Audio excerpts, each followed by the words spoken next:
Hello friends, Bhagwati PG college के online classes में आपका स्वागत है।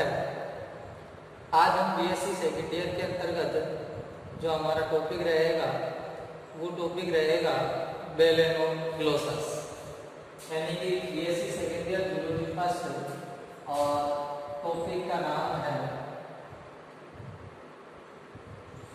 बेलेनोग्लोसस।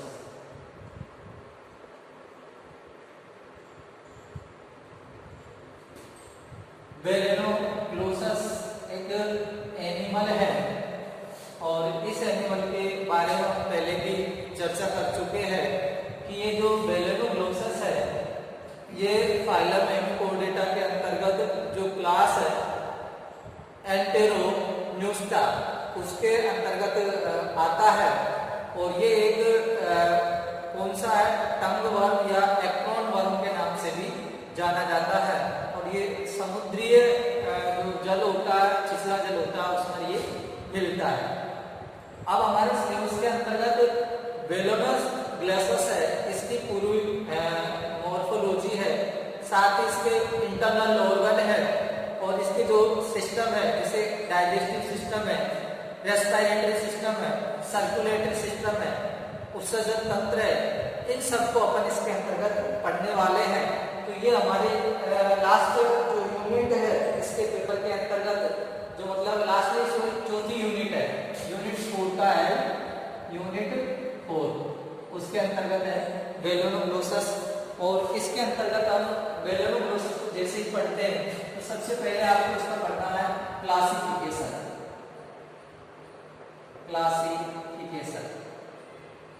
और इस क्लासिफिकेशन के अंतर्गत आपको पता है फाइलम है इसका हेमिकोर्डेटा,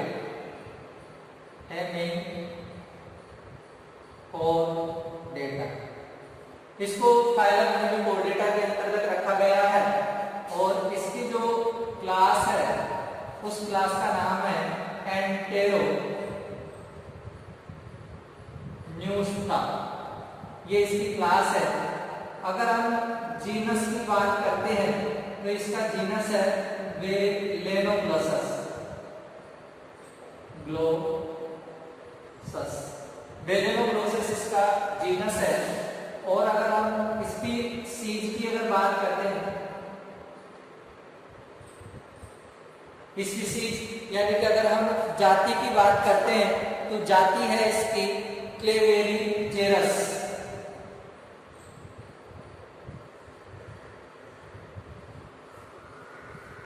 क्लेविजेरस इसकी जाति है, क्लेविजेरस।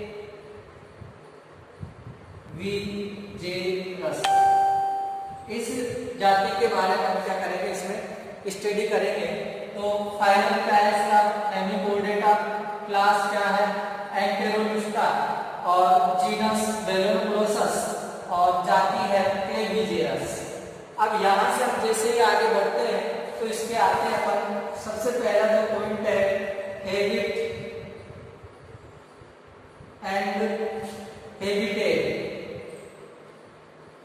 आवास एवं स्वभाव के बारे में जैसे बात करते हैं, बेलेनोग्लोसस है, इसका आवास क्या है और इसका स्वभाव क्या है, इसके बारे में हम क्या है जानकारी करने वाले हैं।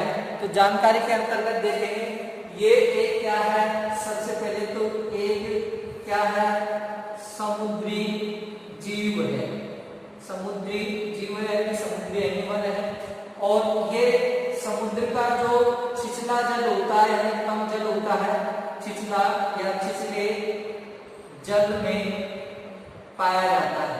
छिछला जो जल होता है उस छिछले जल में पाया जाता है। ये इसके अंतर्गत आवास एवं स्वभाव के अंतर्गत आता है।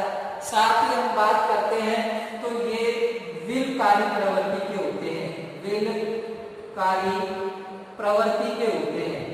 विलकारी प्रवृत्ति का मतलब क्या है कि ये विल बनाकर रहते हैं।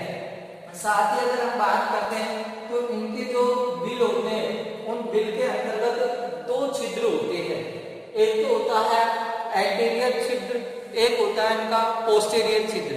एंटीरियर अग्र वाला छिद्र होता है जहां पर बेलेनोग्लोसस का क्या मुंह निकला होता है, और जो पोस्टेरियर छिद्र होता है उस पोस्टेरियर छिद्र क्या होता है, इनका एनस वाला होता है, जहां पर फेकल मैटर यानी कि जो अवशिष्ट पदार्थ होता है वो बाहर उत्सर्जित किया जाता है। तो इसके अंदर हम बात करते हैं बिल। देखो इसका बिल भी किस प्रकार से होता है, इसका बिल यू शेप में होता है।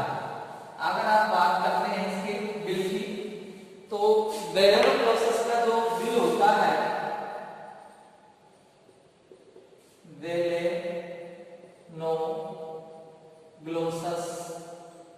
का बिल यू आकार का होता है, यू आकार का होता है। जैसे मान लीजिए ये समुद्रीय सतह है और इस समुद्रीय सतह से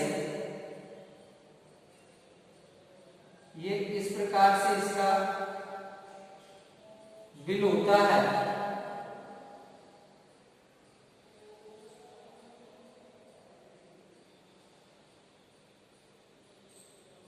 ये इस प्रकार से इसमें ब्रांच की जब निकली हुई रहती है, ये इसका बिल होता है बेलेनोग्लोसस का। और ये समुद्री क्या है, रेत है, उसके अंतर्गत ये इस प्रकार से बिल बनाता है। और इसमें ये जो एनिमल होता है ये इस प्रकार से रहता है एनिमल। ये क्या है, बेलेनोग्लोसस है। ये इसका ये वाला जो भाग होता है ये क्या होता है, एंटेरियर पार्ट, यानी कि बिल है उसका एंटेरियर पार्ट होता है। और ये कैसा होता है, फनल शेप होता है, कीपाकार होता है। और ये राउंडेड यानी कि गोलाकार होता है। और ये जो होता है इसको हम पोस्टेरियर पार्ट बोलते हैं या पोस्टेरियर साइड इसको हम बोलेंगे। और इसके अंतर्गत ये क्या करता है कि इस पे इस प्रकार से फेकल मैटर है वो क्या हो जाता है, जमा हो जाता है। इस प्रकार से जो फेकल मैटर है इस पर जमा हो जाता है, इसका पिछले वाले भाग पर, गोलाकार भाग पर। और ये जो है एनिमल ये है बेलेनोग्लोसस। ये इसका बेरो यानी कि इसको बिल है, इस बिल को क्या बोला जाता है, बरो यानी कि बिल प्रकृति का होता है।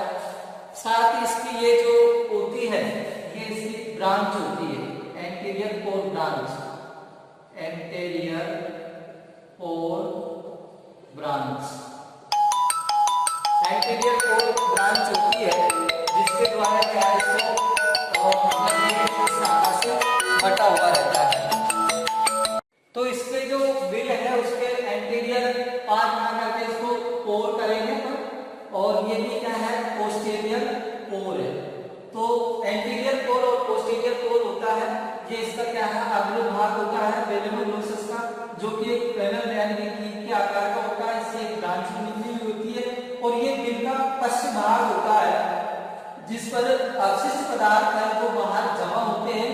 और ये एक कैसा होता है, यू आकार का बिल होता है।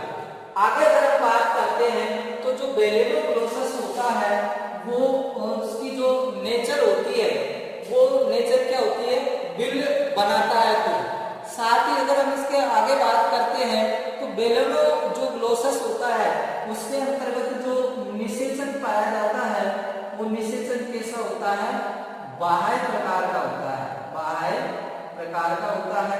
और अगर हम बात करते हैं इसके अंतर्गत तो ये इसके अंतर्गत जो लार्वा पाया जाता है उस लार्वा का नाम है टोर्नेरिया लार्वा। ये टोर्नेरिया जो लार्वा होता है वो बेलेनोग्लोसस का ही लार्वा होता है। साथ ही अगर आप इसमें चर्चा करेंगे तो इसके अंतर्गत ये आप चर्चा कर पाएंगे कि बेलेनो जो ग्लोसस होता है इसका जो नाम दिया गया है वो नाम क्या है। एक तो है इसका नाम, इसको बोला जाता है एक्रोन वर्म के नाम से भी जाना जाता है, एक्रोन वर्म के नाम से जाना जाता है। और इसको एक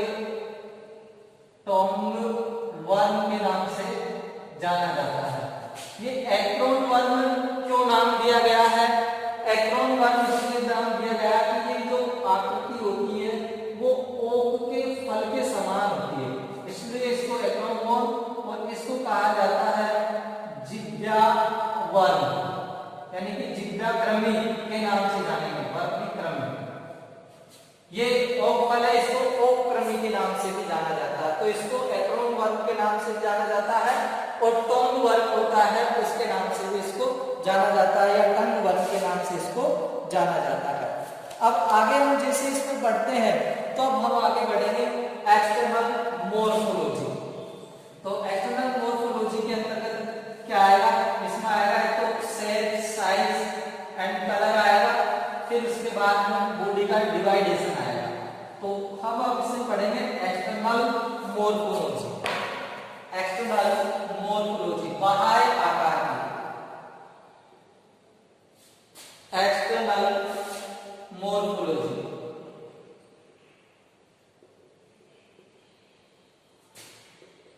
मोर्फोलॉजी बाह्य आकार की, बाह्य आकृति। एक्सटर्नल मोर्फोलॉजी इसमें पहला अगर हम बात करते हैं तो शेप, साइज एंड कलर। तो शेप, साइज एंड कलर की हम बात करते हैं तो इसकी जो शेप होती है वो एक तो कोमल, बेलनाकार, यानी कि शरीर कैसा होता है इसका? कोमल होता है, बेलनाकार होता है, साथ ही इसका जो शरीर है, शरीर कैसा होगा? लंबा होगा, और उसके अंतर्गत द्विपार्श्व सममिति इसके अंतर्गत पाई जाती है, यानी कि इसका जो शरीर होगा कोमल होगा, बेलनाकार होगा, और साथ ही द्विपार्श्व सममिति उसके अंतर्गत पाई जाएगी। अगर हम साइज की अगर बात करते हैं तो ये 10 से लेके 50 सेंटीमीटर तक क्या होता है? लंबा होता है। 10 से लेके 50 सेंटीमीटर तक ये लंबा होता है। और अगर हम रंग की बात करते हैं तो ये लाल रंग का होता है, नारंगी रंग भी इसमें पाया जाता है, और शरीर की जो पृष्ठ सतह होती है, पृष्ठीय जो सतह होगी वो सतह कैसी होती है? इसकी चमकीली होती है। तो ये इसकी क्या है? शरीर कोमल होता है, बेलनाकार होता है, लंबा होता है, और उसमें द्विपार्श्व सममिति पाई जाती है। साथ ही अगर हम बात करते हैं तो इसका रंग लाल, नारंगी, वह जो शरीर की सतह होती है वो चित्री या चमकीली होती है। अब हमारा आगे आता है इसमें दूसरा जो पार्ट आता है वो आता है division of body. Division of body यानी कि शरीर का विभाजन। अपन क्या पढ़ेंगे इसका? शरीर का विभाजन। अब विभाजन की अगर हम बात करते हैं तो वेलेनोग्लोसस की जो स्ट्रक्चर है आपको यहाँ दिखी होगी, इसको फिगर ऑफ वेलेनोग्लोसस, वेलेनोग्लोसस के नाम से इसको जाना जाता है। ये वेलेनोग्लोसस का आपको क्या दिखाई दे रहा है? एक डायग्राम दिखाई दे रहा है। और वेलेनोग्लोसस के हम जैसे इस शरीर की बात करते हैं तो इसके हम जो शरीर है इसको हम निम्न भागों में बांट सकते हैं। और आपको देखो जैसे मैंने बिल बताया था इसी प्रकार से इसकी जो शेप होती है वो भी क्या होती है? इसका आकार होता है, इसका आकार यू आकृति का होता है। कैसा होता है? ये यू आकृति का होता है, आकृति का होता है। और इसे निम्न 3 भागों में डिवाइड कर सकते हैं। इसे निम्न 3 भागों में बांट सकते हैं। पहला जो इसका भाग होगा उसका नाम है प्रोबोसिस, जिसको अपन सुंड के नाम से जानते हैं। दूसरा दूसरा जो इसका भाग होता है इसको हम बोलेंगे कोलर, जिसको मध्यकाय के नाम से जानते हैं। और तीसरा जो भाग होता है उसको बोलते हैं ट्रंक, जिसको हम धड़ के नाम से जानते हैं। तो इसकी जो बॉडी है उसको हम तीन भागों के अंतर्गत बांटेंगे। प्रोबोसिस है, प्रोबोसिस के अंतर्गत इधर ध्यान देंगे ये प्रोबोसिस अगला नुकीला भाग होता है और शुंड के आकार का होता है। उसके बाद में ये कोलर है, उसके बाद में ये जो कोलर के बाद में पूरा जो क्षेत्र बचा हुआ है ये क्षेत्र कहलाता है ट्रंक, जिसे अपन धड़ बोलते हैं। और ये जो धड़ होता है ये शरीर का काफी भाग बनाता है। तो अब हम इसके एक एक भाग को कर आगे स्टडी करेंगे। तो सबसे पहले हम जो ले रहे हैं इसके अंतर्गत वो प्रोबोसिस को लेते हैं। प्रोबोसिस, अब प्रोबोसिस के बारे में देखो लिखते हैं क्या है क्या नहीं है प्रोबोसिस। तो सबसे पहला अपना इसमें बॉडी डिवाइडेशन के अंतर्गत पहला हेडिंग का रहेगा प्रोबोसिस। हेडिंग है प्रोबोसिस। प्रोबोसिस है, इसको हम देंगे प्रोबोसिस, जिसको हम क्या बोलते हैं, एक तो बोलते हैं सुंड और एक इसको बोला जाता है, दूसरा नाम क्या है प्रोटोस्टोम। प्रोटोस्टोम भी इसको नाम है, प्रोटोसोम। प्रोटोसोम सॉरी प्रोटोसोम इसका नाम है, प्रोटोसोम, जिसको बोला जाता है अग्रकाय। प्रोटोसोम अग्रकाय के नाम से जिसको जाना जाता है। तो ये क्या है, ये शरीर का, यह है शरीर का अग्रभाग होता है। अग्रभाग होता है जो शंकु के आकार का होता है। शंकु के आकार का होता है। भाई ये शरीर का देखो एक तो अग्रभाग होता है, साथ ही ये क्या होता है शंकु का आकार का होता है, जिसकी जो भित्ति होती है, इसकी जो भित्ति होगी वो भित्ति कैसी है, एक तो मोटी है वह कैसी है, साथ ही पेशीय होती है। प्रोबोसिस की जो बोल होगी वो कैसी होगी, मोटी होगी और वो क्या होगी, पेशीय होती है। साथ ही इस भाग में पाई जाने वाली जो गुहा होती है उसे प्रोटोसील के नाम से जाना जाता है। इस भाग में पाई जाने वाली गुहा को पाई जाने वाली गुहा को प्रोटोसील के नाम से जानते हैं। इस भाग में जो पाई जाने वाली गुहा होती है उसको प्रोटोसील के नाम से जाना जाता है।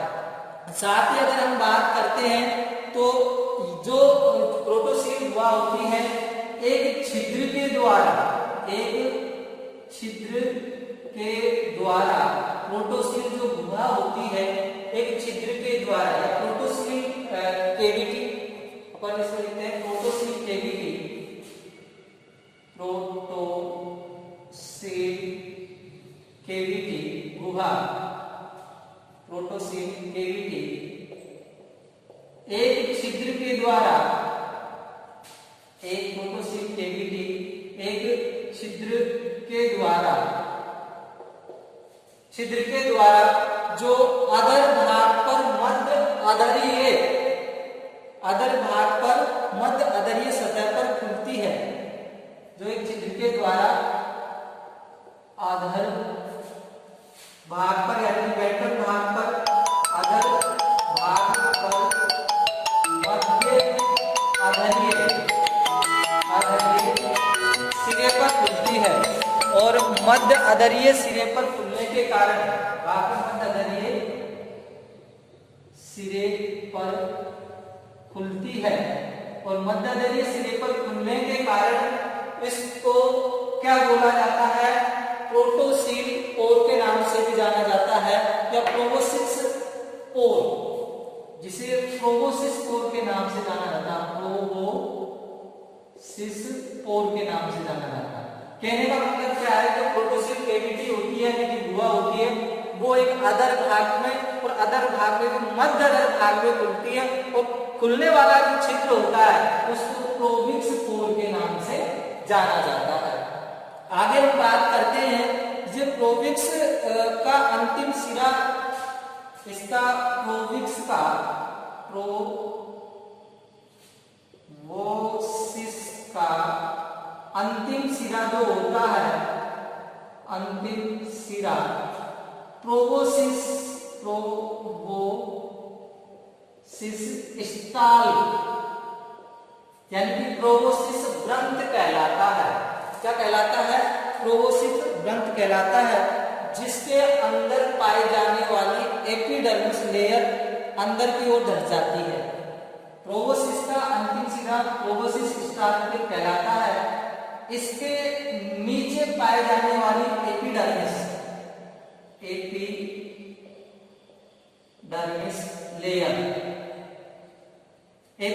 लेयर नीचे धस जाती है और गड्ढा बनाती है, एक गड्ढा नुमा संरचना बनाती है। और इस गड्ढा नुमा जो संरचना होती है, इस पर एपिडर्मल से रिलेटेड ऑर्गन पाए जाते हैं। वो एपिडर्मल या गड्ढा, एपिडर्मल लेयर नीचे धस जाती है और गड्ढा संरचना बन जाती है, गड्ढा संरचना बनती है, जिस पर क्या होते हैं, सीलिया होते हैं। और सीलिया होने के साथ साथ अब इसको क्या कहा जाता है, इसको एपिडर्मल सिलेटेड ऑर्गन कहा जाता है। एपिडर्मल सिलेटेड ऑर्गन के नाम से इसको जाना जाता है। और इस ऑर्गन का जो कार्य है, वो कार्य है भोजन व जलधारा होती है, भोजन व जलधारा का परीक्षण करना, टेस्ट करना इसका कार्य होता है। तो एक बार रिपीट दोबारा से देखेंगे।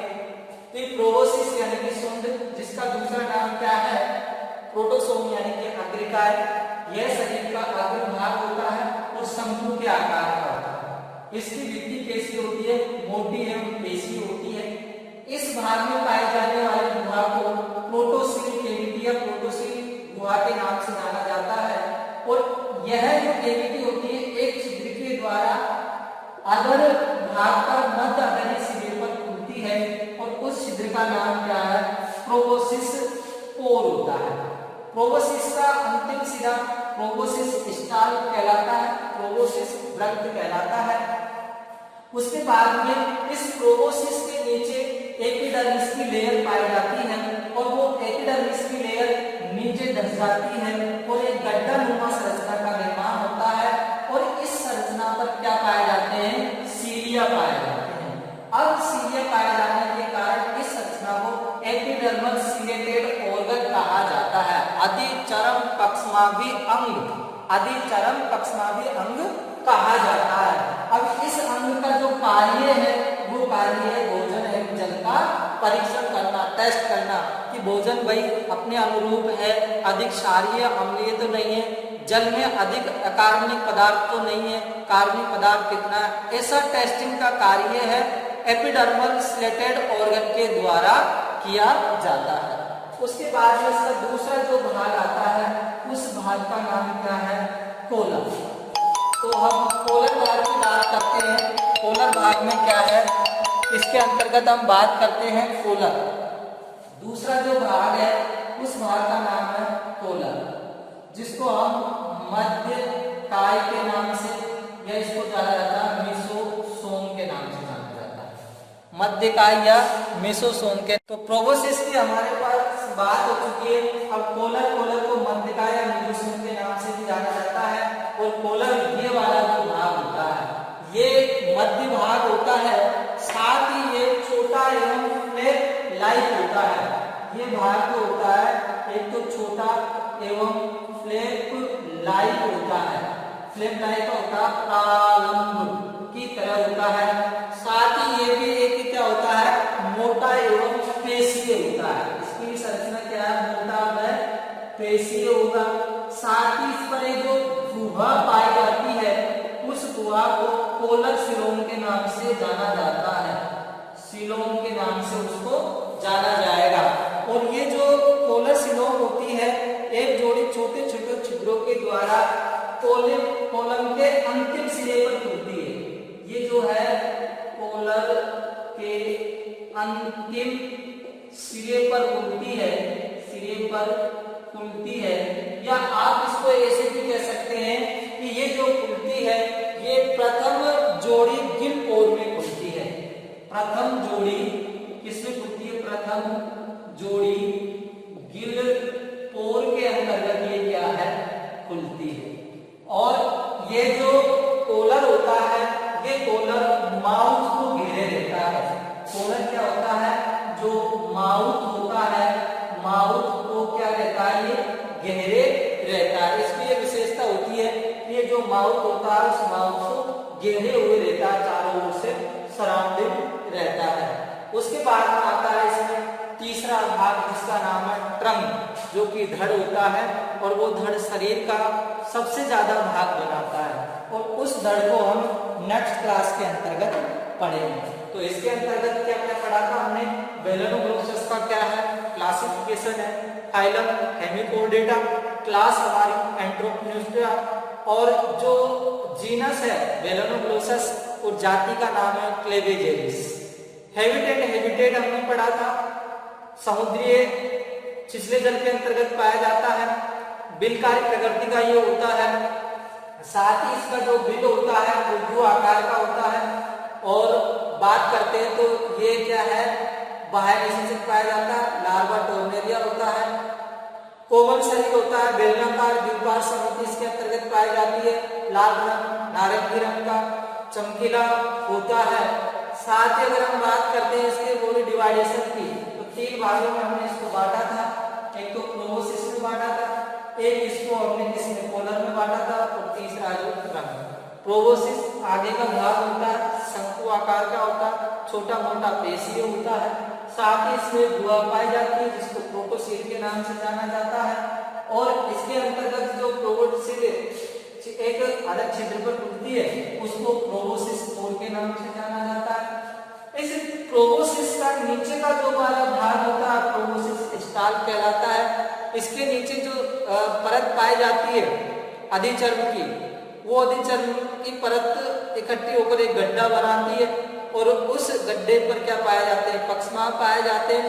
उस को संरचना को हम बोलते हैं एपिडर्मल सिलेक्टेड ऑर्गन, जो कि भोजन के परीक्षण का कार्य करती है। और उसके बाद में इसमें कोलर है जो मध्यकालीय फ्लैप लाइक या प्रालंब के आकार का होता है, छोटा मोटा पेशी होता है। इसमें गुहा जो पाई जाती है उसको हम किसके नाम से, कोलर सिलोम के नाम से जानते हैं। तो अब हम जो नेक्स्ट वीडियो के अंतर्गत पढ़ने वाले हैं वो हम पढ़ेंगे ट्रंक, यानी कि धड़ से हम इसको पढ़ने वाले हैं। तो आज के वीडियो के अंतर्गत केवल इतना ही, नेक्स्ट वीडियो में फिर आपसे मिलते हैं।